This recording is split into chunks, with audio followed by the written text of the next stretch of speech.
Today I must share a story that demonstrates how much work we have left to do. Last week, one of my constituents, Anthony Saldaña, died tragically in Portland's Pearl District. You probably haven't heard his name or were even made aware of his death. That's because Anthony is one of thousands of unhoused Oregonians whose deaths go unreported and unnoticed. With unimpeachable integrity and unwavering kindness, Anthony made the lives of those around him better. His country will remember him as a veteran who served in the United States Air Force. His siblings will remember him as a loving brother and passionate Los Angeles Rams fan. And his community will remember him as a neighbor who made their community safer, as a man who risked his life to protect a housed neighbor from an armed assailant only a few months ago.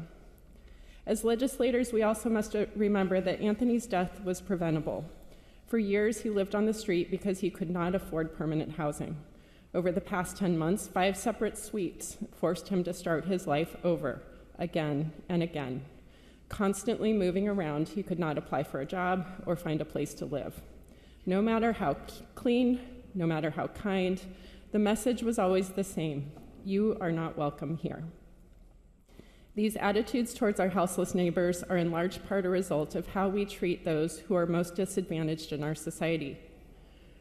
The choices we make every day as a legislator, as a state, as a society, are deeply entwined.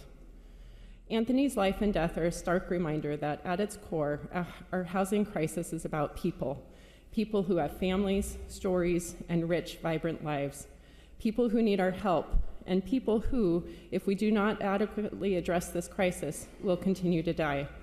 Anthony is one of over 100 Oregonians who have died in the last year while living without adequate shelter.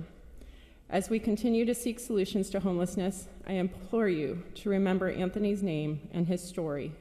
When we talk about homelessness in this chamber, let us not forget that those without homes are not just statistics.